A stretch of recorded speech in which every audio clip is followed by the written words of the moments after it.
buenas tardes, ¿cómo están? Qué rico tenerlos acá en este día tan especial para nosotros. Con Mario, como Fundación Yo Soy Autismo, nos encanta hablar del tema. Creemos que lo vamos a hacer siempre mientras sea necesario.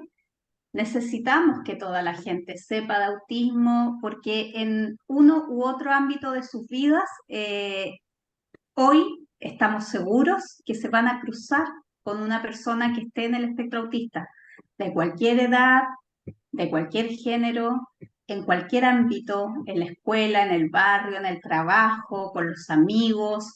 Entonces, es bueno saber de esto. Súper agradecida, soy Mujer Impacta 2022, de que esta fundación que me ha acogido ya hace 2 años esté respaldando esta charla, que yo quise compartirla con toda la red de Mujeres Impacta en la que estoy, porque creo que siendo emprendedoras sociales tenemos la responsabilidad de conocer a todos los que viven en nuestro país y hoy la cantidad de personas en el espectro autista es cada vez mayor. Así que esperamos que cada quien que asista hoy a esta charla se vaya hoy con el corazón llenito y pueda eh, contar a otras personas lo que van a aprender. Bueno, retomo, mi nombre es Daniela Cárdenas, soy antofagastina, soy administrador público de profesión, soy autista diagnosticada este año, Mujer Impacta 2022, fundadora de Te Apaño Autismo, luego van a saber por qué, y con muchas ganas de abrir sus corazones hoy. Bueno, hola, buenas. Mi nombre es Mario Cortés, esposo de Daniela y papá de Fernando. Eh, bueno, hoy día en realidad que para nosotros esta es la primera charla del año, la primera actividad, digamos, y en realidad que es súper motivante poder estar con ustedes y compartir este espacio también con tan importante red como es Mujer Impacta. Bueno, nosotros trabajamos bajo dos nombres. Uno es Yo Soy Autismo, que es la fundación. La fundación ya tiene 7 años, que viene trabajando por visibilizar, difundir, capacitar y empoderar a las familias respecto a lo que es el autismo. Y en paralelo, bueno, la fundación es una fundación familiar, está Daniela, mis hermanos y yo, y que en definitiva nos da el respaldo legal para hacer actividades y vinculaciones con otras instituciones, tanto públicas como privadas. Y bueno, bajo este paraguas tenemos la agrupación ciudadana que se llama Te Apaño Autismo, la cual hoy día cuenta con más de 9.000 personas, en donde hay padres, madres, cuidadores, personas en el espectro, profesionales y un montón de gente que simplemente quiere saber del tema o quiere compartir las experiencias en el día a día. Hoy la invitación es que hablemos de autismo. Bien, les cuento que yo llegué a esto del autismo porque mi cuarto hijo, Fernando, fue diagnosticado. Cuando a Fernando me lo entregaron en la clínica, yo inmediatamente noté que él era distinto, distinto a sus tres hermanos. Yo tengo tres hijos grandes ya, Catherine de 29, Javier de 24 y Catalina de 23. Por lo tanto, cuando me lo pasaron, Fernando ese mismo día no hizo contacto conmigo cuando yo lo estaba amamantando, cuestión que es como tan básica, aunque no me mirara, eso de buscarme, no. No lloraba, no buscaba mis brazos, él estaba perdido en el horizonte. Y bueno, la explicación que siempre me dieron era que era prematuro, que en verdad esto era como el hijo regalón, el más chiquitito, pero no, yo sentía que algo había. A medida que Fernando fue creciendo, dejó de comer lo que comía, dejó de hablar lo que hablaba, le costó mucho aprender a caminar, tuvimos que hacer terapia con kinesiólogo para que lo lograra y luego en el jardín, él fue al jardín desde los 6 meses, luego de que Mario se tomara su postnatal parental, no socializaba. Y su educadora nos pidió que lo lleváramos al neurólogo. Cuando me lo dijo, ustedes no saben la satisfacción que sentí yo de que alguien estaba diciendo lo mismo que yo ya sabía hace 3 años atrás. Fernando era distinto y algo había que buscar. Bueno, ahí me hablaron de autismo. El año 2014, cuando diagnosticaron a Fernando, se hablaba de trastorno generalizado del desarrollo. En ese tiempo, para diagnosticar autismo había que esperar hasta los 8, 9, 10 años. Súper tardío. Charlas de...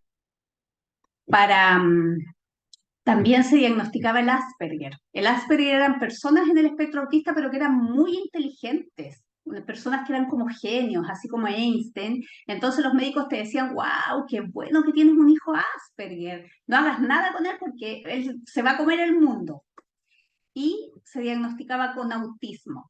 ¿Y quienes eran diagnosticados con autismo? Eran personas que no iban a lograr nada en la vida, que no los mandaras al colegio, que los encerrabas en tu casa, que no iban a aprender a leer ni escribir, no se les daban oportunidades. Eran personas que iban a vivir el resto de su vida con sus cuidadores y probablemente cuando estas cuidadoras, que generalmente eran sus madres, sus abuelas, sus padres, murieran, iban a terminar en hogares de reposo o en psiquiátricos. Hoy, gracias a Dios, se habla de los trastornos del espectro autista, porque se entiende que todos están dentro del espectro y todos tienen las mismas posibilidades. Los Asperger son muy inteligentes, pero necesitan apoyo en sus habilidades sociales, en su comunicación. Los autistas necesitan mucho apoyo, pero pueden lograrlo todo en la vida. Pueden estudiar, pueden aprender a leer, pueden aprender a escribir, aunque no hablen. Y obviamente el trastorno generalizado del desarrollo ya no existe, lo dejamos atrás, porque le hizo un tremendo daño a muchas personas en el espectro autista en este país.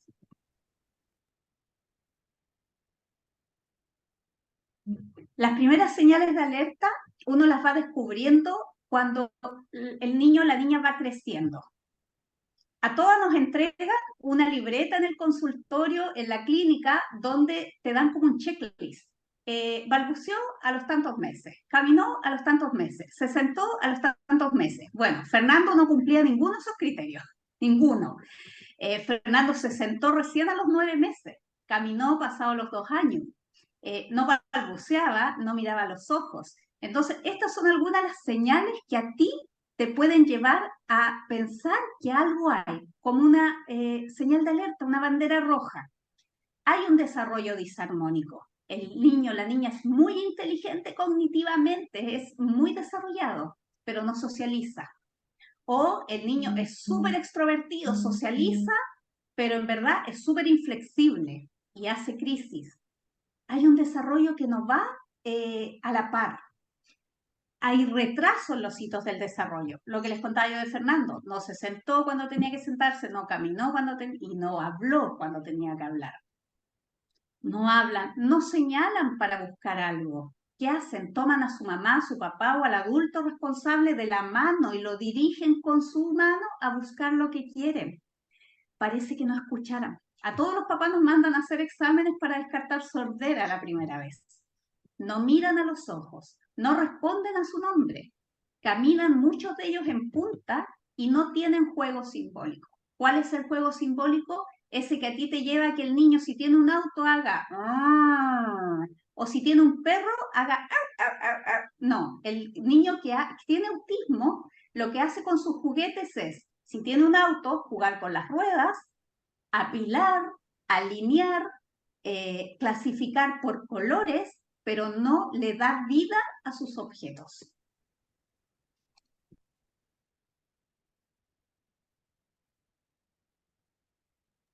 Ahí sí se escucha. Bueno, como comentaba recién la Dani, esto es un espectro. Entonces, en realidad que poder explicarlo a veces es un poco más complejo. Entonces, ¿cómo lo tratamos de aterrizar? Es con los colores. O sea, nosotros podemos armar cualquier color, ¿cierto? Millones de colores con los colores básicos, ¿cierto? De hecho, si cualquier impresora ocupa 4 cartuchos de colores, ¿cierto? Que nos permiten imprimir en millones de colores. Esto es más o menos el espectro, ¿ya? Acá hay 4 áreas que están afectadas y pueden estar levemente afectadas, medianamente afectadas, muy afectadas y por supuesto que todas sus variaciones intermedias. ¿Cuáles son estas áreas? La comunicación en lenguaje, la interacción social, la flexibilidad de la conducta y la parte psicomotora y sensorial. Entonces, a la medida que estos se van mezclando, van generando cada uno de estos colores, que en definitiva es cada una de las personas autistas. Por eso cuando hablamos de una persona autista, y nosotros nos referimos a autistas, personas en el espectro, en realidad de manera indistinta. Algunas personas en particular, algunas familias en particular, hay algunas palabras que les acomodan más que otras, pero en realidad, para lo que es el efecto de esta charla, en realidad que... Gracias. Ahí lo vamos a ir hablando, ¿cierto?, indistintamente. Entonces, en la medida que mezclamos estas cosas, puede ser que alguien tenga mucho problema en la comunicación, muchos problemas en la flexibilidad, pero en realidad la interacción social y lo psicomotor no tenga tantas necesidades. Bueno, ahí vamos a armar a una persona absolutamente específica. Por eso es muy difícil decir, mira, ¿sabes qué? Yo conozco al Juanito, ¿cierto? Que es autista, pero Tomás no es igual, po. Entonces no creo que sea autista. O sea, se dan estas condiciones en que no hay un solo parámetro. O sea, hay 4 áreas que pueden estar afectadas en distintos grados y esos van a generar la individualidad de cada autista. Ahora, bueno, ahora nos vamos un poquito, dentro de todas estas características, bueno, acá está un poco en la juguera, ¿cierto? Estas características de cada una de estas áreas, y en la medida que estas van presentándose ¿cierto? Se van notando en la persona, uno puede ir tomando ciertas características. Por ejemplo, el contacto visual. Y aquí, súper importante que el tema del contacto visual lo desmitifiquemos, porque en realidad que cuando alguien dice, ¿sabes qué? Parece que me estaba mintiendo, nunca me miro a los ojos. En realidad que esa condición, en la condición del espectro autista, cuesta mirar a los ojos, ¿ya? El Fer, ahora ya está más grande, ¿no? Él nos puede contar y nos dice, ¿sabes qué? Tengo 2 alternativas. ¿Te miro a los ojos o pongo atención en lo que me estás diciendo? ¿Por qué? Porque en realidad que yo me desconcentro al mirarte. ¿Por qué me pongo a ver tus pestañas, la pupila y todos los detalles del ojo? Las arrugas también, y no logro concentrarme en lo que efectivamente me estás diciendo. Las estereotipias, bueno, las estereotipias también, bueno, no lo cambié, está mal escrito, ¿eh? Ese fue mi error, ¿eh? Me van a retar. Las estereotipias, hay una E en vez de una I, ¿ya? Estereotipias en realidad que son movimientos repetitivos que en definitiva nos permiten a nosotros desestresarnos. O sea, cuando nosotros estamos en una reunión o estamos en algo, hay personas que empiezan a mover el pie, hay otras que empiezan a jugar con el lápiz, con el anillo, empiezan a hacer algún movimiento para ir bajando la tensión y lograr mantenerse, ¿cierto?, sentado, mantenerse, ¿cierto?, en una reunión. El problema es que las estereotipias de las personas dentro del espectro no son socialmente aceptadas, ¿ya? Algunos giran, otros saltan, otros aletean, otros se pegan así, bueno, y muchas más. Ahora, cuando esa estereotipia no afecta a la persona o no afecta a un tercero, en realidad hay que dejarla. ¿Por qué? Porque si yo la trato de quitar, trato de sacar, va a venir otra. Y esa otra no sé si lo puede dañar a él o a un tercero. Mutismo selectivo, con este sufre mi señora. Mutismo selectivo es, en definitiva, en situaciones de estrés, en situaciones complejas, yo no puedo hablar, ¿ya? Y al no poder hablar es que no te quiera hablar o no es que no tenga que decir, sino que simplemente las palabras no salen, ¿ya? Ahora, ese mutismo selectivo se puede dar con una persona en particular, con un grupo de personas en particular, con una situación en particular, ¿cierto? En donde yo no me voy a poder comunicar. En cuanto a emergencias, por ejemplo, es súper crítico porque no logra responderle a los equipos de emergencia. ¿Sigues tú? Ya. Bueno, rigidez frente a los cambios. En realidad que la rigidez frente a los cambios, en realidad que más que la rigidez frente a un cambio porque ser rígido porque sí, en realidad es que no sé qué es lo que significa ese cambio, ¿ya?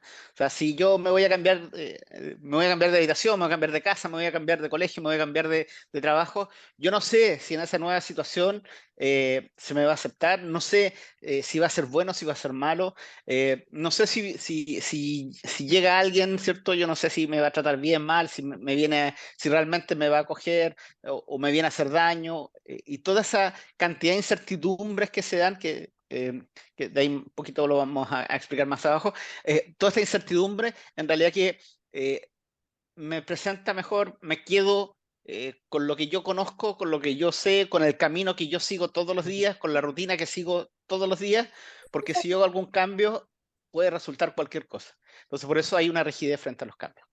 Ahora sí. Bueno, suelen ser muy literales y literales. O sea, yo les digo, el otro día nos reíamos con Fernando porque un chico autista que conocemos que es adulto dijo, "Uy, tengo tanta hambre que me comería un caballo". Y Fernando se rió porque él está muy terapiado, entonces entiende que hay cosas que cuando le suenan así de raras, me pregunta, mamá, ¿qué significa que se coma un caballo? Claro, pero estas cuestiones literales afectan. Entonces, lamentablemente vivimos en un país en donde hablamos todo con animales, hablamos pésimo. Un día en la escuela, por ejemplo, a Fernando, la profesora le dijo a los niños, arreglen todo porque nos vamos. ¿Qué es arreglen todo?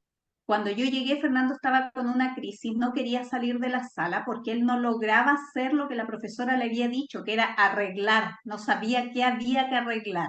Hoy él sabe que arreglen todo es, guarden sus cosas en la mochila y nos vamos. Súper mal usadas las palabras. Entonces, somos bien literales. No van a salir más a recreo si siguen hablando. No vamos a salir más a recreo. No vamos a hacer el viaje donde la abuelita que te tengo prometido en verano si no te comes la comida. Entonces, nos manejamos mucho con este tipo de cosas que para las personas autistas son difíciles. Un adulto en un trabajo. Yo no he visto que tu compañero de trabajo haga lo que yo le digo, así que lo tienes que vigilar y me dices. A veces es como decirle, mira, míralo de repente. La persona autista va a ir y va a estar vigilando a su compañero y probablemente se va a meter en líos por acoso, por acusete, porque es la persona no bienvenida en el trabajo, porque son muy literales.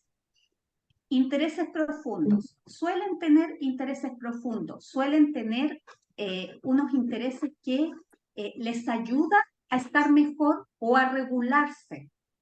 No sé si ustedes han visto, hay series en Netflix que ayudan bastante a entender el interés profundo. Por ejemplo, en Atypical, Sam le gustan mucho los pingüinos y cada vez que él está desregulado, comienza a repetir nombres de los pingüinos que a él le gustan. O la abogada Wu repite su nombre. Bueno, nuestros hijos también. Uno puede tener un interés profundo que es un tema, los dinosaurios, que puede ser un objeto, una mantita o un juguete, o que puede ser incluso una persona, su interés profundo. Eso les va a ayudar mucho a regularse en momentos de crisis.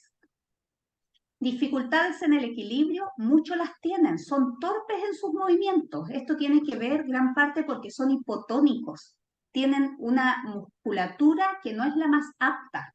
Ahora, lamentablemente los padres cometemos el error de no incentivar el ejercicio físico. Por lo tanto, esta dificultad en el equilibrio se mantiene. Gracias a Dios, las nuevas generaciones estamos incentivando mucho desde pequeños la psicomotricidad y el ejercicio físico que permite que los chicos mantengan una vida más sana y además mejoren su torpeza al moverse y al caminar. Y muchos de ellos están unidos a esta otra condición, que es la hiperactividad, que a todo el mundo desajusta porque no pueden quedarse quietos y generalmente son medicados por eso, o incluso la hipoactividad, que es la que tiene Fernando. O sea, Fernando se queda en el lugar que usted lo deja y ahí está. Y créanme que también causa preocupación, porque de repente nos dicen, hoy Fernando estuvo todo el recreo sentado en un lugar y no se movió. Y nosotros sí, es que es hipoactivo, pero también como que la gente se asusta de eso.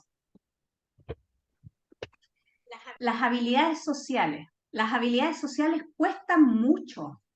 A todos nos cuestan las habilidades sociales, incluso los neurotípicos. Y aquí yo les voy a hacer una pregunta y contéstenme en el chat o abran su micrófono. ¿Quién se acuerda cómo aprendió a decir gracias?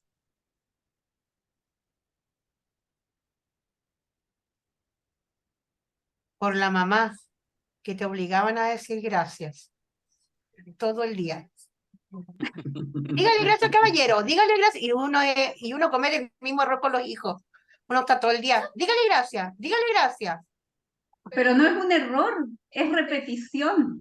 Es Y por lo que repetición. pasa es que cuando las personas con autismo les cuesta mucho imitar, entonces uno tiene que seguir imitando porque yo creo que Mariela y los demás ni se deben acordar. ¿Se acuerdan que la mamá le decía, ¿cómo se dice? Gracias. Pero eso fue quedando en nosotros. Las personas autistas no, como les cuesta imitar, hay que estar constantemente diciéndole, se dice gracias, la palabra mágica, por favor, saluda, hola, despídete. Fernando aprendió que cada vez que llega a algún lugar, saluda, pero nos costó mucho porque él nos decía, ¿y por qué cada vez que entre en el mismo día a distintos lados tengo que decir hola? Era como ilógico para él. Entonces, las habilidades sociales hay que repetirlas, enseñarlas y luego se las aprenden súper bien por repetición. Tienen respuestas adversas o fascinación por las cosas. ¿Qué significa esto? ¿Ah? No hay un error. Ya, sí. ¿Qué significa esto? Que son intensos. Las personas en el espectro autista somos súper intensos. O sea, si algo no nos gusta, no nos gusta y no nos gusta y nos descompensa y nos da rabia. Y si yo les dije que esto era a las 7, ¿por qué no llegan a las 7?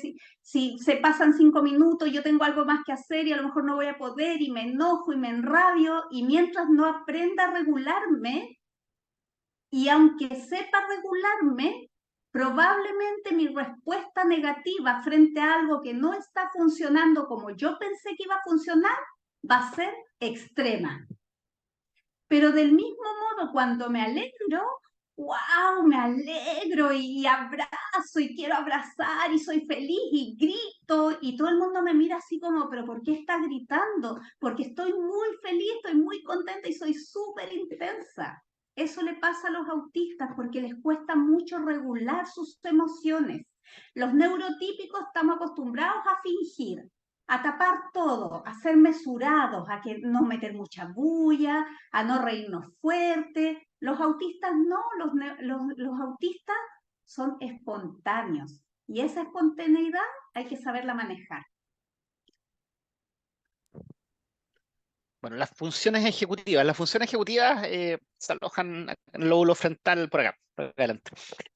Pero básicamente son las que nos permiten planificar y nos permiten, ¿cierto?, ejecutar lo que vamos a realizar. O sea, cuando les dijeron a ustedes que esta charla comenzaba hoy día a las 19, seguramente se programaron para estar unos minutos antes, para poder conectarse, para revisar, ¿cierto?, que el computador anduviera bien y todas estas cosas. Pero eso es lo que en definitiva uno está haciendo en el día a día. O sea, si yo me quiero levantar por un café, ya en realidad tengo que salir de la pieza, tengo que ir a la cocina, poner algo de agua, ¿cierto? Y planifico, organizo, ¿cierto? Lo que tengo que hacer, todas las tareas que tengo que hacer para lograr mi objetivo. Bueno, las personas en el espectro, las funciones ejecutivas no andan tan bien. Por lo tanto, cuando yo necesito planificarme, a veces me cuesta mucho y es ahí donde nosotros los papás incorporamos, ¿cierto?, junto con los terapeutas, calendarios de anticipación, ¿cierto? Nosotros somos muchos de andar con calendarios, con agendas, ¿cierto?, que me van diciendo qué tengo que hacer en el día a día. De esa manera no se me queda nada y de esa manera tengo la certeza de cuál es la siguiente actividad, ¿ya? Ahora, cuando hay un cambio en la programación o en la planificación, yo no logro replanificar en el minuto. O sea, si yo le hubiera dicho, ¿sabes qué? Pucha, tuvimos un problema de conexión, partimos en media hora más. ¿Qué hago en esa media hora? Pero me desconecto, me quedo conectado, alguien me va a decir algo y empiezo en realidad a enrollarme porque no sé qué voy a hacer en esa media hora. O si tenía otra actividad programada después, no voy a lograr hacer la otra actividad y me empiezo a pasar un mundo de ideas y de cosas, ¿cierto? Que en definitiva no me permiten replanificarme, ¿ya? Entonces, cuando están afectadas estas funciones ejecutivas, eso es lo que nos afecta.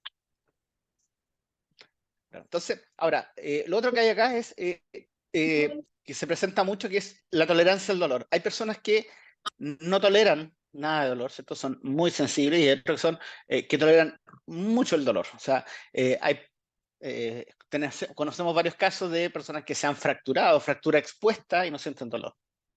Y no es que se quieran hacer los valientes, sino que simplemente no sienten el dolor. ¿Ya? Y hay otros que tú les vas a cortar el pelo y les duele. Y en realidad que esa tolerancia al dolor también hay que manejarla muy bien. Y bueno, y ahí se trabaja con dietas sensoriales que los terapeutas te permiten ir regulando esa intensidad del dolor. Bien, de arriba. Bien. Ahora vamos a hablar de 4 trastornos que pueden ser comorbilidad o pueden estar asociados al espectro autista y que muchas veces la gente piensa que teniendo estas características las personas son autistas. No, una persona puede tener cualquiera de estos 4 sin ser autista, o una persona puede ser autista y además tener estas 4 condiciones, que creo que son las más difíciles que toca enfrentar cuando uno está en el espectro.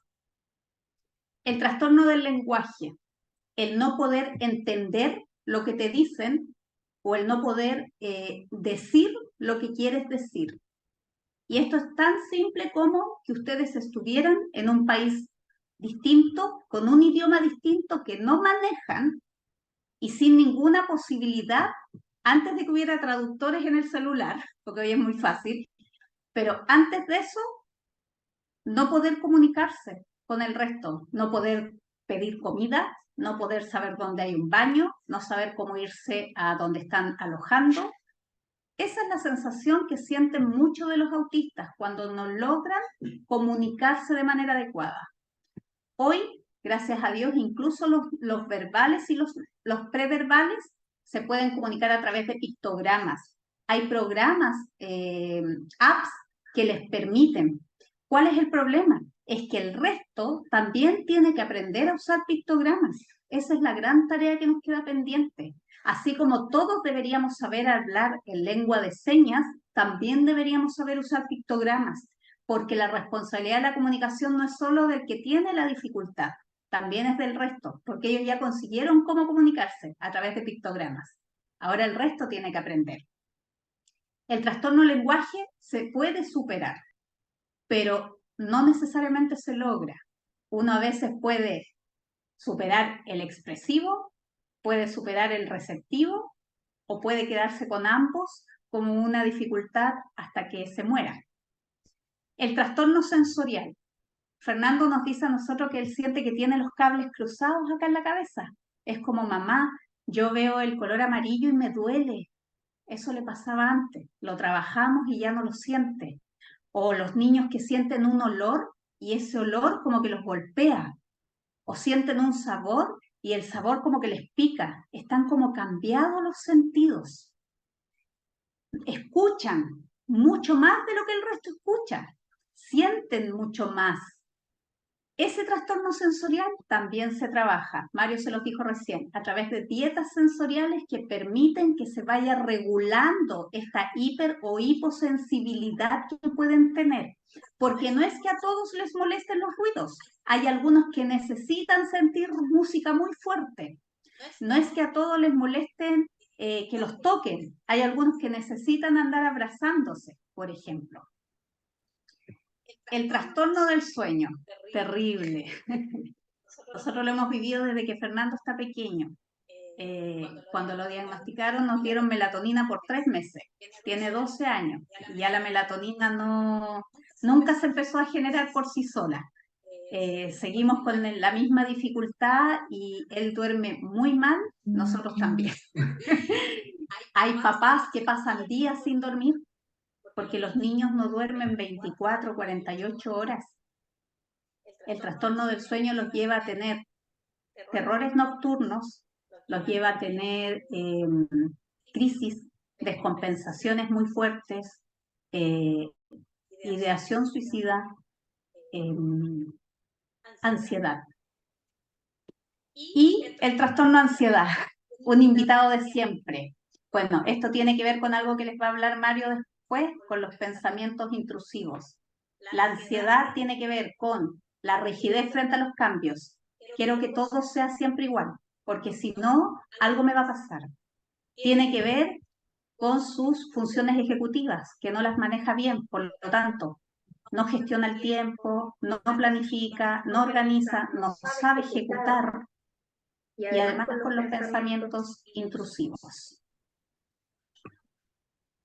Bueno, ahí estas, las últimas cuatro, en realidad que quiero volver a insistir que esto es un espectro, por lo tanto podría estar presente, o sea, 4 de estas, 6 de estas, otras que no están acá, en realidad que va a depender de cada persona. O sea, volvemos al esquema de, ¿cierto? De la mezcla de colores. O sea, esto en realidad que no podemos decir, es que lo que pasa es que no tiene trastorno de lenguaje, entonces no es autista. No, en realidad que podría ser que tenga algunas de estas, otras no, ¿ya? Solo para volver a tomar el punto de que este es un espectro y que por lo tanto cada uno es distinto. Ahora, hay una situación que sobre todo se da más en las mujeres que en los hombres, que es el masking. El masking en realidad en definitiva es enmascarar. Entonces, la mujer es más social, tiene mayores habilidades sociales de nacimiento, digamos, ya viene, ¿cierto?, con una disposición distinta que el hombre. Nosotros a lo mejor somos un poco más brutos en la estructura, y en realidad que nos complica más poder disfrazar o enmascarar algo. A las mujeres esto pasa muy desapercibido, y de hecho por muchos años se creyó que en el autismo era una mujer por cada 4 hombres. Esa era la estadística que sacaban, y en realidad era que las herramientas de diagnóstico orientadas a la mujer no eran suficientes para poder hacer un levantamiento correcto respecto a si estaba o no en el espectro, ¿ya? Porque hay mucho más. Ahora, siempre se presentan estas 3 condiciones, que son obsesivos, desafiantes y oposicionistas, y con esta luchamos desde el día 0. Obsesivos, porque lo que les gusta, pero les gusta mucho, ¿ya? O lo que odian, lo odian y no lo pueden ni siquiera ver. Entonces, esas obsesiones que se dan, que si una persona me cae muy bien, quiero estar todo el día con esa persona, y si en realidad que no me cae muy bien, ni siquiera quiero sentir su aroma, ¿ya? Ahora, desafiantes, sí, son desafiantes, además que, sobre todo en las primeras edades, se da que aprenden muy rápido. Por lo tanto, si el profesor se equivoca, ellos salen y no tienen ningún tapujo en decirle, sabes que te equivocaste, y en realidad que al final se da esta situación de que ellos sienten tener la verdad, ellos sienten saber más, y sienten la necesidad de desafiar a otros, porque en realidad que ellos saben que saben. Entonces, eso también se hace muy complejo poder regularlo para que, en definitiva, puedan tener un mejor trato social. Ahora, ¿son oposicionistas? Sí. O sea, en realidad que son de ideas fijas, y las ideas fijas siempre te van a llevar a una situación oposicionista. Ahora, el tema del pensamiento intrusivo, ya hemos dicho algunas cosas en los puntos anteriores, pero el pensamiento intrusivo, en definitiva, es cuando yo no sé qué va a pasar, cuando recién hablábamos, ¿cierto?, de esta función ejecutiva. Entonces, cuando nosotros quedamos de juntarnos a las 6 de la tarde, ¿cierto?, en la plaza, y la persona no llegó a las 6, llegó y a las 6:01, yo voy a estar pensando, ¿le habrá pasado algo? ¿Habrá tenido un accidente? ¿Se habrá muerto? ¿Va a llegar? ¿Me tengo que ir? ¿Me tengo que quedar? Bueno, mi cerebro además me va a sabotear con estos pensamientos intrusivos y me va a buscar los peores escenarios, y va a dar por cierto el peor escenario posible. Entonces, esos pensamientos intrusivos me llevan a colapsar. Entonces, cuando alguien no llega y llegó a las 6:05, entonces 5 minutos no pasa nada, pero en esos 5 minutos fue tiempo suficiente para yo pensar que tú tuviste un accidente y estás muerto. Entonces, por eso hay que tener cuidado con estas situaciones y entender que existen estos pensamientos intrusivos. O sea, no voy a estar mandando un mensaje, voy tarde, llego en 15 minutos. Y listo, y con eso bajamos esa ansiedad, eliminamos la posibilidad de estos pensamientos intrusivos y eliminamos también las descompensaciones. Ahora, la ideación suicida siempre va a estar. ¿Por qué? Porque tenemos estos pensamientos intrusivos en donde en definitiva decimos, yo no sirvo para nada, yo no, en realidad que no encajo, yo en realidad soy tan distinto, en realidad no quiero seguir viviendo. Ahora, generalmente como hay ciertas habilidades, o sea, más arriba dijimos que se obsesionaban en algo, dijimos que, ¿cierto?, les costaba un poco esto de la parte social, entonces se sienten más excluidos, y por lo tanto es casi natural que piensen en algún minuto que no tienen que estar en este mundo y tienen que suicidarse. Y como lo piensan tanto, como lo maquinan tanto, como se obsesionan con esto, lo más probable es que también sean muy efectivos. Bueno, todo esto que les dijimos, de todo este trastorno sensorial, bueno, y cómo lo vive una persona con autismo, es lo que queremos que vean en el siguiente video.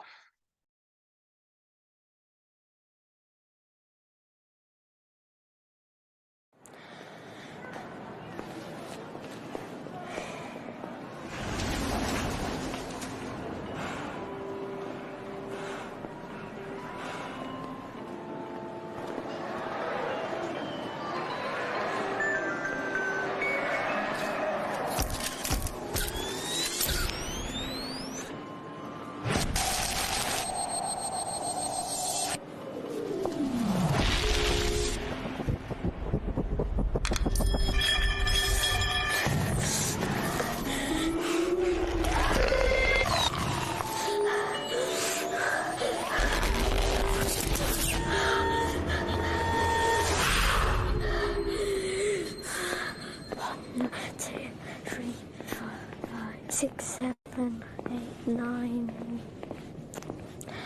Take my hand.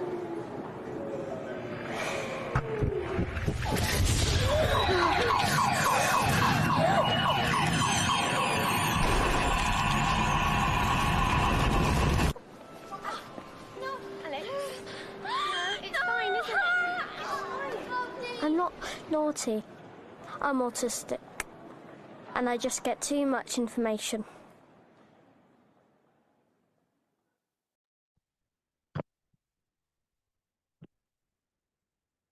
Ya, ahí sí.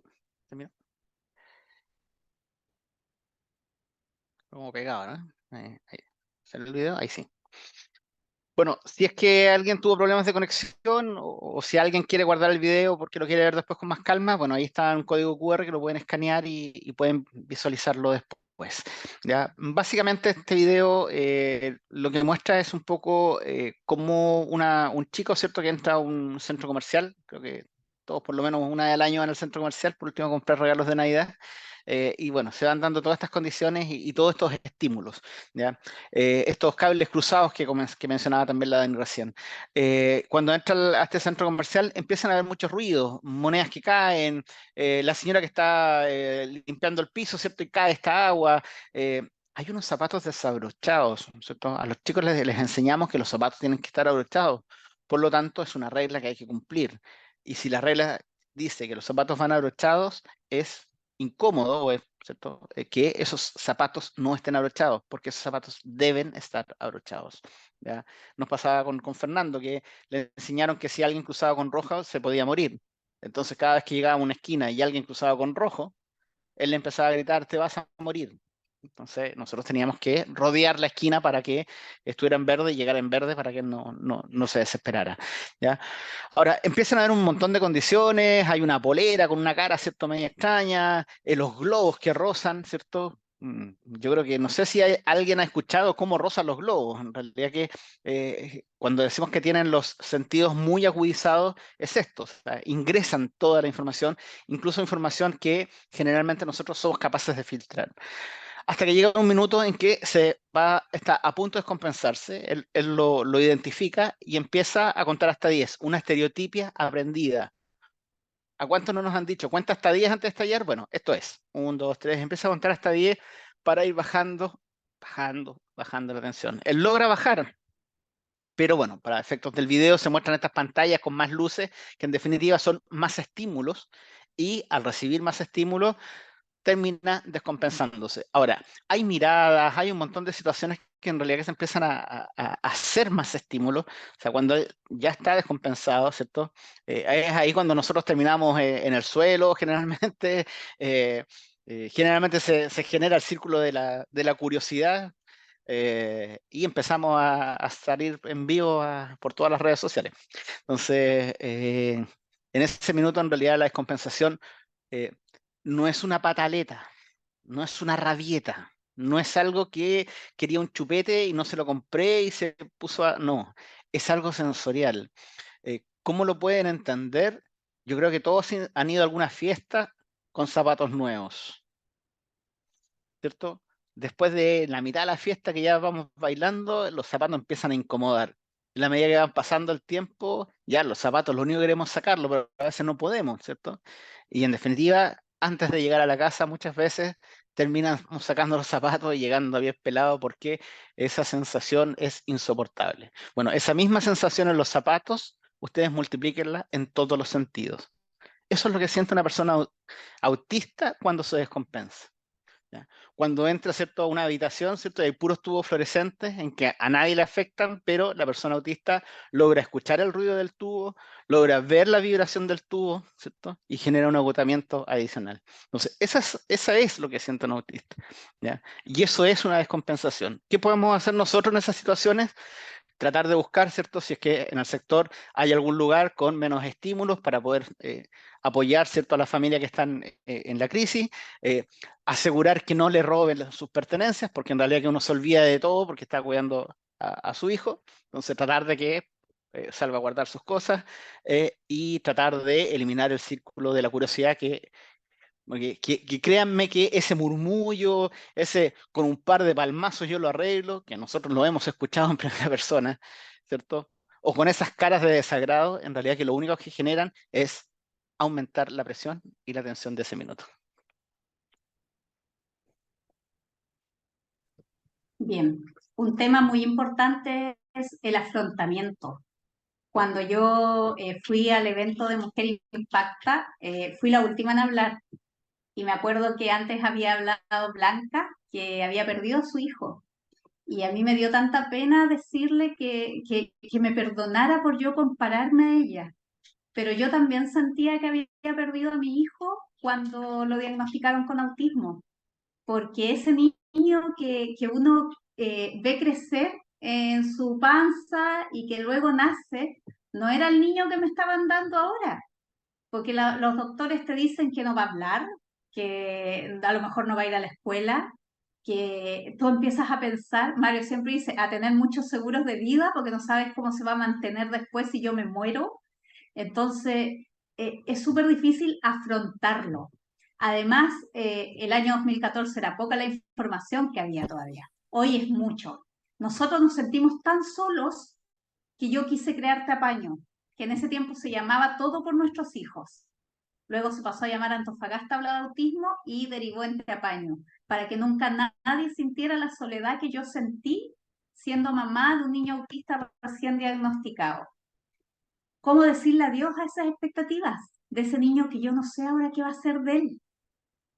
El miedo a lo desconocido, la culpa. Ustedes no saben la culpa que nos tiran encima las madres. Hay teorías antiguas que hablan de que somos madres neveras, que por haber sido frías nuestros hijos son autistas. Hay médicos que a esta altura dicen que es porque no dimos pecho lo suficiente. Me acuerdo haber llorado toda una tarde por eso. Y otra mamá me dijo, oye Daniela, mi hija tiene 5 años, todavía le doy pecho y es más autista que Fernando. La resistencia al diagnóstico se da mucho especialmente en los padres. No, si se le va a pasar. A los 6 años va a despertar. A los 8 años, no, si yo era igual cuando chico. La negación, el duelo, poder salir de ahí, de ese hoyo en el que estamos, de preguntarnos por qué a mí, por qué me pasó esto, por qué Dios hizo esto, en vez de empezar a ocuparnos. No saber por dónde empezar. El autismo no es una enfermedad que se detecte con exámenes. Es súper difícil detectarlo, ojo clínico, y no todos los profesionales están preparados. Hay poca empatía en las escuelas, en los trabajos de los papás, en los trabajos de los autistas. Tensión en la pareja, muchas parejas separadas, papás viviendo por su lado, mamá viviendo por su lado, abuelos que no cooperan, que no suman, que tú tienes al niño con terapia, sigues rutinas y cuando el niño se va donde los abuelos se las cambian todas, o el niño vive con la mamá y cuando va donde el papá se las cambia, y los constantes cuestionamientos, no solo de la familia, que no te invitan ni a los cumpleaños, de las escuelas, de los consultorios, de los médicos, de la gente en general, ni ir al supermercado a veces podemos, porque nos dicen, y si sabe que su hijo se descompensa, ¿para qué lo trae? Entonces, nos encerramos todos.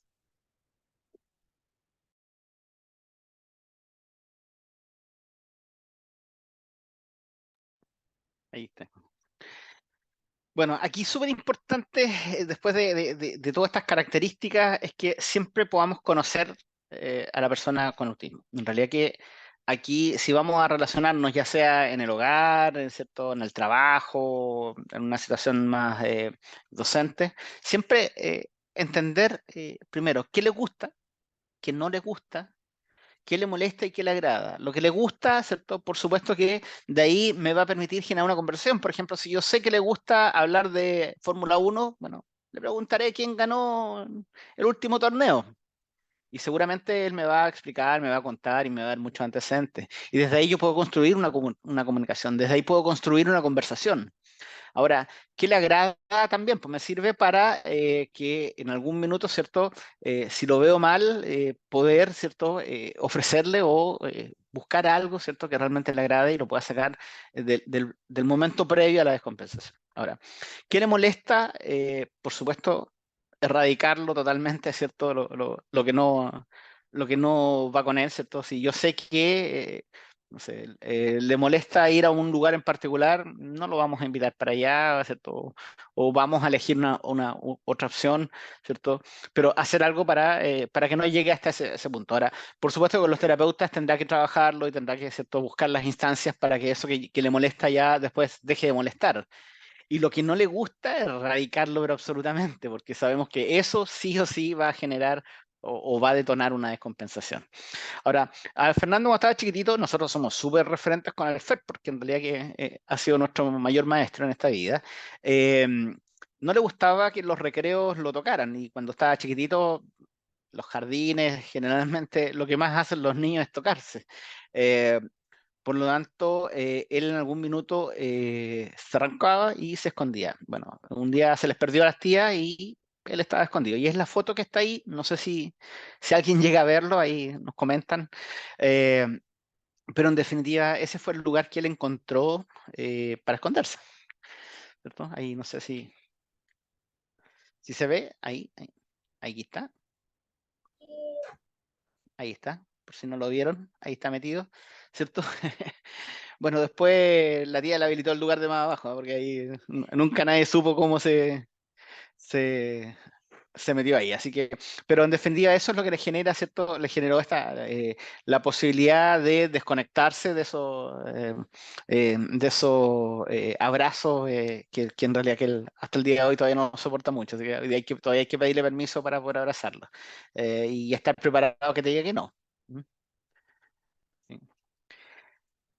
Catherine, tienes la mano levantada.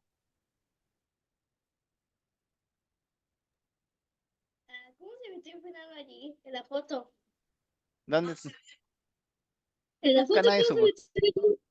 Nadie sabe.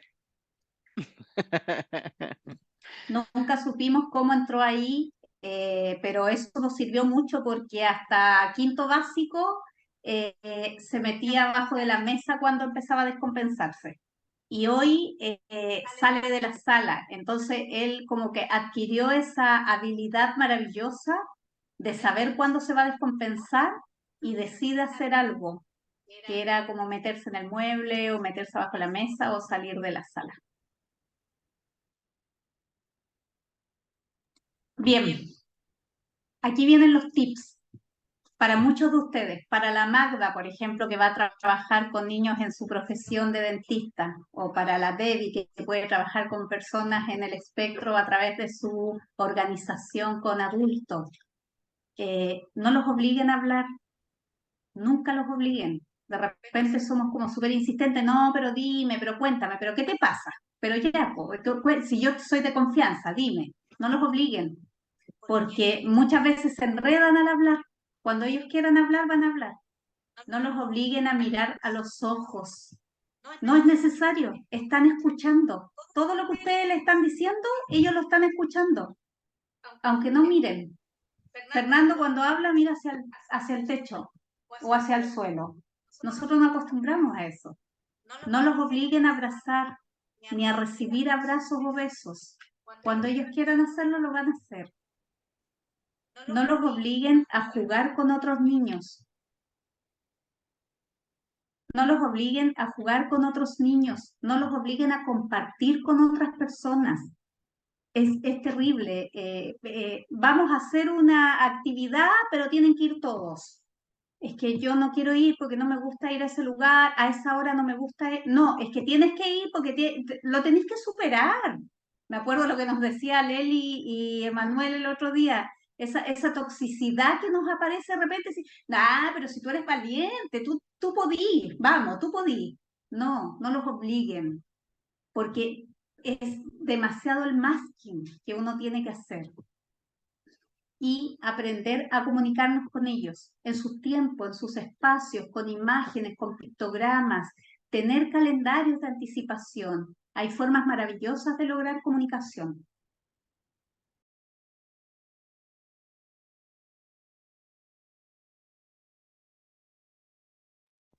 Ahí sí. Bueno, el tema de las rutinas, hemos hablado harto de la rutina, de la necesidad y, bueno, y aquí está un poco el por qué. Primero hay que aprenderlas y respetarlas y poder reforzarlas cuando podamos hacerlo, en realidad. ¿Por qué? Porque de repente, no sé, pues alguien que llega a trabajar y en parte de su rutina es ordenar su escritorio y hacer dejar cada cosa en el lugar que corresponde, porque eso le da tranquilidad, eso lo hace sentir cómodo, eso lo hace sentir seguro, segura, ¿ya? Eso en realidad que controlar su espacio y tener las cosas donde corresponden les da la tranquilidad necesaria para tener un buen día. Si yo le muevo el lápiz, no es que solamente le muevo el lápiz, sino que le estoy cambiando el día a una persona, ¿ya? Ahora, todas estas rutinas también a ellos les permiten generar ciertas habilidades, ciertos hábitos. O sea, si la rutina dice que a la una vamos a almorzar, bueno, a la una vamos a almorzar. Y él va a entender que a la una, ¿cierto? Voy a compartir a lo mejor con mis colegas de trabajo. Entonces, esas rutinas van a generar también habilidades y hábitos sanos para la convivencia. Hay una mano levantada. Carola, habla, si abres tu teléfono. O sea, tu teléfono. Hola, Hola. mire, quería hacer una consulta. Si es, porque la verdad es que igual me perdí un ratito en la charla, disculpen si lo hablaron, pero me perdí porque tuve que salir a comprar. Me gustaría saber si es que es recomendable comentarle a otras personas lo que pasa con tu hijo estando él presente. A ver, nunca es bueno hablar de una persona o decir, ¿cierto? O hacer comentarios de otra persona, ¿cierto? Si no la vas a involucrar en la conversación. Creo que eso es parte de, o sea, aunque no hablen, aunque no se comuniquen, ellos están escuchando igual y están recibiendo esa información. Por lo tanto, hay que tener mucho cuidado en decir, pucha, no, ¿sabes qué? Es que lo que pasa es que se le complica un montón hacer tal o cual cosa. En realidad hay que involucrarlo en la conversación y no ignorarlo o sentir que no son parte. Creo que eso les hace un flaco favor. Eh, Siempre también el entorno tiene que entender y tiene que saber el diagnóstico de las personas dentro del espectro. ¿Por qué? Porque eso también les va a permitir a los demás poder relacionarse de mejor manera. Creo que excluirlo o hacer comentarios estando en el mismo lugar, creo que lo único que hacen es afectar la autoestima, afectar, ¿cierto?, su proceso de desarrollo y un flaco favor, ¿cierto?, a los avances que pudiera ir teniendo dentro de sus terapias. No sé, Dani, si tú quieres agregar algo. No, ya, dale. No sé si ahí respondí tu pregunta, Carola. Sí, más que nada eso, de repente tenía, pero mi hijo igual es verbal, pero claro, de repente cuando yo trataba de comentarle a alguien en qué condiciones la de él, él igual como que a la vez me miraba, seguía en lo suyo, por eso de repente me quedaba la duda de si que era bueno o no comentar cosas de él delante de otras personas, o sea, estando él presente más que nada. A ver, si son cosas positivas, siempre, pues, dale nomás. Oh, mi hijo es súper bueno, es fantástico, es bueno con las matemáticas, mi hijo tiene una memoria maravillosa. Sí, dale nomás. Porque de eso se trata el orgullo autista, que nosotros somos orgullosos de ser autistas. Entonces, sí, comentarle al resto, oye, mi hijo es autista, le molestan los ruidos, por eso anda con audífonos, ese tipo de cosas, no hay problema. El tema es lo negativo. Es como mirarlo como desde el lado más pesimista, así como no, es que mi hijo es autista, entonces le cuesta mucho el inglés. Eso sí, porque sabes que hay un tema de autoaceptación. Entonces después los chicos empiezan a sentir, oye, soy malo porque no me gusta el inglés. Hoy soy malo porque soy autista. Soy malo porque me cuesta esto, ¿cachai? Entonces yo creo que hablar de ellos, delante de ellos, si vaya a hablar cosas así, wow, dale nomás, porque eso les ayuda a reforzar. Pero nunca hablar como si ellos no te estuvieran escuchando, sean verbales o no verbales, porque ellos siempre están escuchando. Gracias, Ya, Daniela. Dani, gracias. Gracias, chicos. Bueno, y aquí un poco lo que justo se cruza un poquito con la pregunta de la Carola. O sea, aquí, aunque no te responda, siempre hay que verbalizarlo todo, hay que estar hablando constantemente, hay que, el estar hablándolo, aunque él no te conteste, va a fortalecer la relación. ¿Ya? Lo vas a sentir, a hacer sentir parte de esta dinámica familiar, de esta dinámica laboral, de esta dinámica, en realidad que lo vas a hacer sentir parte de este proceso. ¿Ya? Aunque no te responda, siempre, siempre háblale. De hecho, hoy día pedimos hora para el dentista mañana al FER y es una dentista nueva porque su dentista ya dejó de trabajar en clínica y está haciendo clases. Y yo pedí la hora y dije, mi hijo es autista y le gusta que le expliquen todo. Porque él, cada cosa que hace el dentista, Magda, ojo, cada cosa que hace tiene que explicársela. ¿Para qué sirve esto? ¿Para qué esto? ¿Por qué tengo que dar vuelta el agua 2 veces o 3 veces y no 4? ¿Cachai? Todo. Entonces, siempre verbalicen todo lo que hacen con ellos. Bueno, ahora tratamos un poco de incorporar también lo que es el autismo en el trabajo. O sea, una persona, ¿cierto? Ya inserta en el mundo laboral se caracteriza por varias cosas, pero dentro de lo positivo hay que entender que hay distintas maneras de expresión. Por lo tanto, también hay que comprender e involucrarnos, ¿cierto? En esa forma de expresión. Eh, Hay diferentes experiencias sensoriales. O sea, hay muchos que les molesta la luz. No lo voy a poner al lado de la ventana o no lo voy a poner justo debajo del foco más luminoso que tenemos en la oficina. O sea, o, ¿cierto? Si le molesta el ruido, ¿cierto? Lo pondremos en la zona más silenciosa, acomodaremos la oficina un poco para darle una experiencia sensorial acorde, ¿cierto? A sus necesidades. Y en definitiva, esto no es privilegio, sino que en definitiva es darle las mejores condiciones dentro de lo que tenemos a la mano. Ahora, dentro de sus virtudes, ¿qué es lo que hay? Hay mucha atención a los detalles, mucha atención a los detalles. Y eso, créame que en un equipo de trabajo se valora bastante. Reconocimiento y sistematización de patrones, o sea, ellos logran sistematizar cualquier cosa, logran simplificar procesos que a veces son muy complejos. ¿Ya? O sea, a veces nos explican muchas cosas y ellos logran simplificarlo, reducirlo y hacerlo un sistema que en definitiva nos entrega un montón de herramientas. Comunicación honesta y directa, o sea, ¿cómo me veo? Mal. No te van a decir, mira, es que en realidad sí, te ves bien, pero podría cambiarte la blusa. No, te veis mal, derechamente. Ahora, yo tengo que estar preparado para recibir esa respuesta, porque en realidad y también entender que no es maldad, o sea, no es que me esté tratando de humillar, no es que me esté tratando de dejar mal, no, simplemente está respondiendo a lo que yo le pregunté de manera honesta y directa. Y lo otro es que tienen hiperenfoque, o sea, si yo les doy una tarea, si yo les doy una actividad, van a ir por ella, van a ir a concretarla, van a hacer todo el esfuerzo, ¿cierto? Y van a poner más del 100% en poder realizarla. Ahora, ¿cómo hacemos esta inclusión? ¿Cómo ponemos en práctica esta inclusión? Primero, con los horarios de trabajo bien estructurados. O sea, si partimos a las 9 hasta la 1 y de las 2 hasta las 5, no sé, hasta las 6, no sé, a la hora que sea, ¿cierto? Que los horarios sean respetados, por lo menos para él. ¿Ya? Ahora, entorno de trabajo con estímulos adecuados a su perfil sensorial, lo que decíamos recién, pues, o sea, no lo vamos a poner al lado del parlante si le molesta el ruido, le molesta la música. O sea, no, o sea, tenemos que ir buscando entornos que sean adecuados al perfil sensorial. Y hay muchos especialistas, hay muchos terapeutas ocupacionales que trabajan los perfiles sensoriales y te entregan un documento donde te dicen, todas estas cosas le afectan.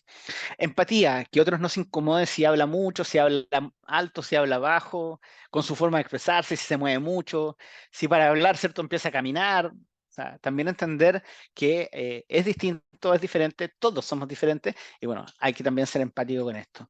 Respetar su espacio personal y sus rutinas. O sea, no le voy a ir a sacar un lápiz, no le voy a ir a sacar la corchetera, no le voy a ir a mover sus cosas porque sé que lo voy a descompensar. ¿Ya? Que respeten que para concentrarse puede presentar estereotipia. ¿Ya? Y la estereotipia, ¿cierto? Ya hablamos recién, que pueden ser movimientos, cualquier movimiento repetitivo. ¿Ya? Respecto estricto de las reglas de procedimiento, ¿ya? Porque si alguien se sale un procedimiento y el procedimiento decía que era los viernes con jeans y llegamos el viernes sin jeans, en realidad que vamos a generar una descompensación porque hay una regla que hay que respetar. Y si no la vamos a respetar o si la vamos a cambiar, anticipar. Porque aquí la clave en el autismo es anticipar. O sea, le contamos antes, oye, por si acaso, para el viernes, si bien es cierto, es jeans day, ¿cierto? Tenemos que ir con jeans, pero también podría ser un pantalón de buzo. Y ahí simplificamos, ¿cierto? Y nos evitamos la descompensación. Ahora, siempre con poquito podemos hacer mucho, ¿ya? Y podemos construir espacios mucho más diversos e inclusivos con estas pequeñas, ¿cierto? Tips. Ahora, en el tema de la credencial de discapacidad, en realidad que ese es el nombre que tiene, es la credencial con discapacidad, de discapacidad es un registro voluntario, o sea, yo puedo querer tenerlo y lo puedo hacer el trámite para obtenerla, pero en realidad que nadie me obliga a hacerlo, ¿ya? De hecho, la nueva ley de autismo dice que hay personas autistas con discapacidad y sin discapacidad, ¿ya? Porque eso es algo que yo siento. Si yo siento que tengo una discapacidad, es porque el entorno, ¿cierto? No me da las facilidades para poder desarrollarme. Ahora, la credencial es administrada por el registro civil, ¿cierto? Pero el que declara la discapacidad es el COMPIN, ¿ya? El famoso COMPIN, el mismo de las licencias médicas, ese. Entonces, con el certificado de discapacidad, ¿cierto? Se genera esta credencial y yo no estoy obligado a presentarla ni a mostrársela a nadie, ni a mi empleador, ni a mis compañeros, ni a mi familia, ni a nadie. Yo la puedo sacar y no se la muestro a nadie. Tampoco puede alguien ir y meterse al registro, tendrá certificado y ver, tampoco, ¿ya? Porque es un registro privado, ¿ya? Ahora, ¿cuáles son las ventajas? Algunos beneficios, ¿cierto? A través de ese nadie que se pueden adquirir, digamos. Ahora, no tener la credencial no significa que no tengas el diagnóstico, que no tengas la discapacidad, que no tengas la condición, ¿ya? Pero sigue siendo una decisión personal. Bien, ahí tenemos unos objetos sensoriales que se pueden usar. Nosotros acá en Antofagasta hemos dado harto hincapié a la caja de la calma, que es una caja plástica que la pueden habilitar ustedes en sus espacios. Acá en Antofagasta está habilitada en todas las compañías de bomberos, en los carros, en el hospital militar, en el hospital regional, en la clínica Antofagasta y en muchas escuelas. Una caja plástica en donde haya objetos sensoriales que permitan que la persona con autismo se regule en una situación de descompensación. Estos objetos sensoriales producen alguna sensación particular. El fidget, que es el dado que ustedes ven ahí, el hecho de apretar botones, es como prender y apagar luces, los anillos sensoriales. Yo el otro día le mostraba a alguna gente que mi esmalte siempre tiene algún tipo de textura diferente que a mí me permite jugar con eso. Eh, Pelotas para apretar o los spinners. Puede ser un objeto de mi interés profundo, puede ser, por ejemplo, si a mí lo que me distrae es hacer sudokus, una revista de sudoku, cualquier cosa que me permita a mí salir de la descompensación cuando me estoy sintiendo abrumada, abrumada, sí, quiero reventar, quiero sacarme esos zapatos que me duelen mucho, bajar estímulos, bajar luces, bajar música, bajar estímulos que hay alrededor, visuales, pero también poder usar a lo mejor un objeto sensorial o un objeto de mi interés profundo que me permita reconectar conmigo misma. También puede ser una forma de respirar, puede ser, Fernando lo que practica es acordarse de un lugar bonito y un día bonito que vivimos los tres. Entonces, tenemos catálogo de lugares que hemos visitado y días hermosos que hemos vivido y él tiene que intentar en ese momento en que está reventando irse a ese recuerdo. No siempre le resulta, pero una vez que le resulte ya valió la pena.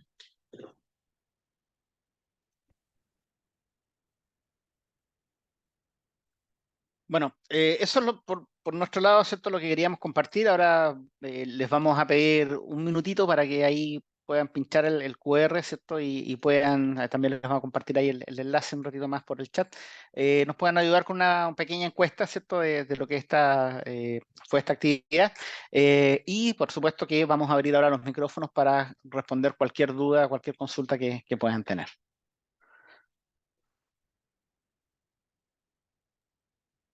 Consulta, perdón, Mariela, un sí. poco difónica. En los colegios uno puede pedir, por ejemplo, yo le hice una caja de calma a Martín, porque Martín a cierta hora, por lo que tú hablabas de la estructura, no sé por qué, todo el tiempo en la escuela a las 11:30 se descompensa. Hasta ahí nomás y arma el show, se tira al suelo, bueno, descompensación, todo. Yo le hice una calma, en lo cual venía el cojín de arroz, cositas, pero siempre le echaba un chupete, porque Martín es ansioso alimentario, pero no se lo pasaban, porque me decían que no podía pasárselo porque lo estaban premiando con lo que él estaba haciendo. A eso lo llevaban el chupete. Entonces, ahí se me producía a mí el choque, porque si yo era para que él se calme, ¿quieres un chupete?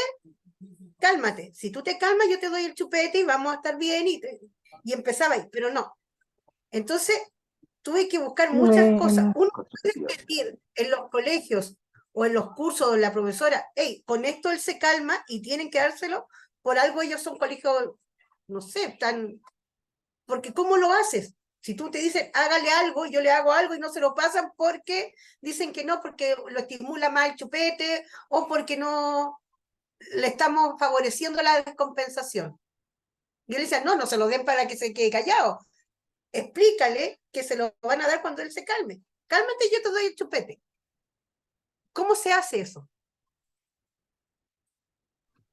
Bien, creo yo que ahí el colegio no está entendiendo el objetivo del chupete, justamente porque no es un premio, no es una recompensa por que él todos los días a las 11:30 esté acostumbrado a pedir el chupete, que sí puede pasar, pero entiendo yo que si no se lo han dado nunca, no es que él esté manipulando para que a esa hora le den el chupete. Ahora, efectivamente, yo pensé que me ibas a decir que no se lo daban porque los otros niños también iban a querer comer chupete, que es lo que siempre nos dicen. Y No, ahí es la explicación que lamentablemente, nosotros... perdón, llegó un momento, porque, bueno, ustedes conocen a Martín, que Martín se descompensa y Martín es tan fuerte y manda manotazo, que lo tuvieron, cuando empezaba esto, sacan a los niños del curso y a él lo bajan a la sala sensorial, porque ya los niños le estaban teniendo miedo y es lo más lógico. Si a mí un niño, si a mí me pega, yo también le voy a empezar a tener miedo. Entonces, para evitar el miedo de los compañeros, sacaban a Martín y lo llevaban a la sala sensorial o sacaban a los niños a jugar afuera. Porque como siempre a la misma hora, una era porque empezaba a llamarme a mí, manipulación, mamá, mamá, mamá, mamá, mamá, mamá, mamá, mamá, y me lo pasaban. Dijo, ah, la papa, Eso es, súper práctico, pues grito, grito, grito, me pasan a la mamá y me voy para la casa feliz. Pues. claro. Hicimos Mira, terapia yo creo que la visión tiene que ser distinta a Mariela.